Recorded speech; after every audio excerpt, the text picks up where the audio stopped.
Salut, bienvenue dans un nouvel épisode de Just Rolled In. Mon client voulait que je remplace ses balais d'essuie-glace parce qu'ils fonctionnent très mal. Comme vous pouvez le voir, il ne semble pas vraiment bien fonctionner, hein? Prenez de nouveaux balais d'essuie-glace, une voiture plus récente, que se passe-t-il? Je vois. Enlevez-les, ça aidera et améliorera la situation. Essayez maintenant. Le conducteur est venu signaler un comportement étrange de son véhicule, sans savoir qu'il y avait de la rouille sur sa voiture. Cette fois, le client a approuvé les réparations. Le client indique une légère vibration à l'arrière. Oh là là! Oh oui. Regarde les deux. Incroyable. Il est arrivé comme ça. C'est juste un avertissement. Légère corrosion. C'est incroyable. Le dernier camion avec une roue galette vu par le technicien était une Subaru Baja. Ce Colorado est arrivé avec une roue de secours galette. Il a une galette. Quoi? Qui fait ça? C'est une galette à 6 écrous, c'est dingue. Ce Volkswagen Multivan est arrivé en révision avec un passager inattendu dans le moteur. C'était un python tapis non venimeux. Mais rassurez-vous, un professionnel a quand même été appelé pour le capturer et le relâcher ailleurs. Le client dit « Je veux seulement que vous fassiez l'équilibrage des roues. » C'est un travail de 20 minutes. Je le sais parce que je l'ai fait 5 fois sur cette voiture. Ah bon, vraiment? Oui, oh oui, fantastique. Tu veux que je te secoue un peu là? Oh oui, beau roulement de roue, n'est-ce pas? Et t'as la bonne humeur, mec! Oh, et la spirale d'un banc au centre, oui, c'est solide. Le conducteur militaire a signalé des vibrations soudaines à l'arrière du camion, suspectant un disque de frein défectueux, même si le camion avait des freins à tambour.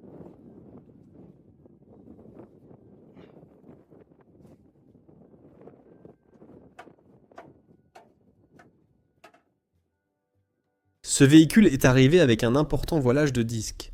À la surprise de l'atelier, le client ne s'en est même pas plaint.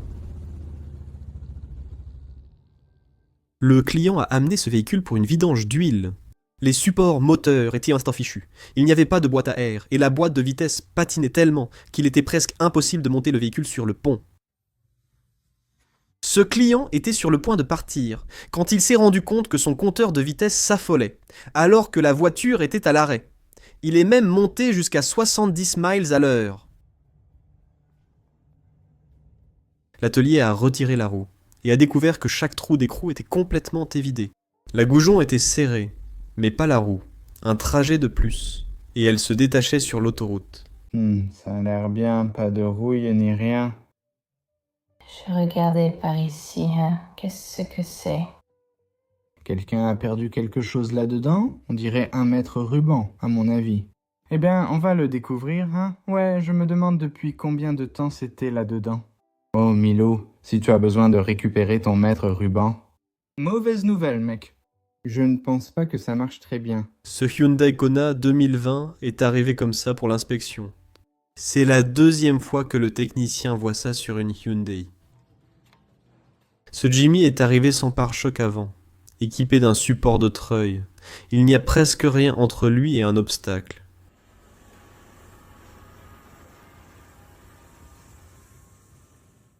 Ce Chevrolet Colorado 2017 est arrivé avec une plainte concernant un bruit étrange, mais l'atelier n'a pas trouvé ça drôle du tout.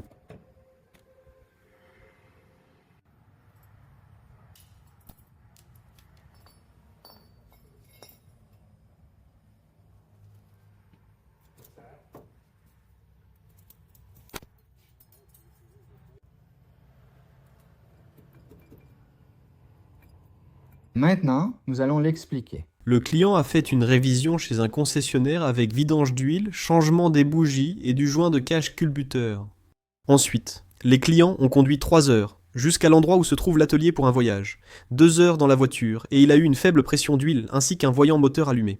Il s'est avéré que le mécanicien qui a remplacé le joint de cache culbuteur ne l'a pas installé correctement, ce qui a provoqué un pincement et une fuite d'huile partout dans le compartiment moteur.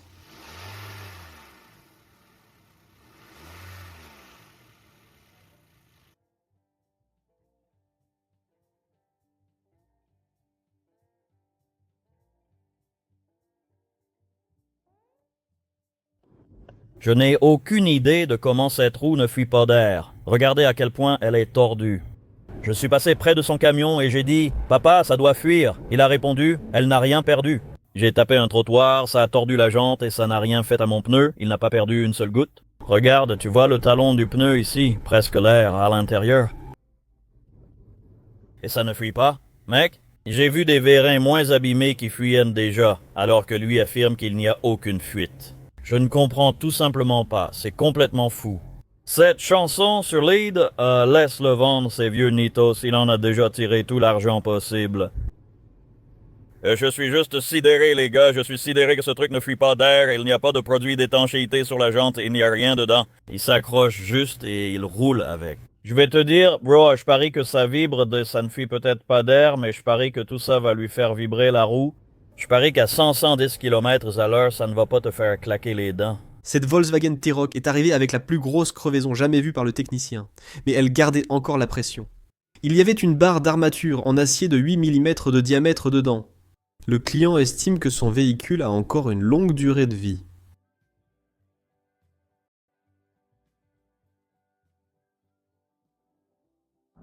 Le client affirme que ses pneus sont absolument en bon état. Oui, absolument en bon état. Oui, on repart pour un autre tour, allons-y. Oui, j'y vais?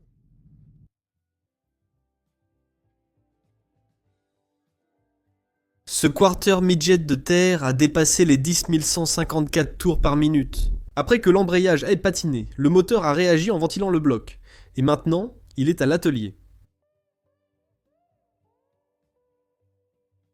Le technicien a fini les freins et a tenté de sortir la voiture. L'atelier a alors compris l'importance de pomper les freins d'abord.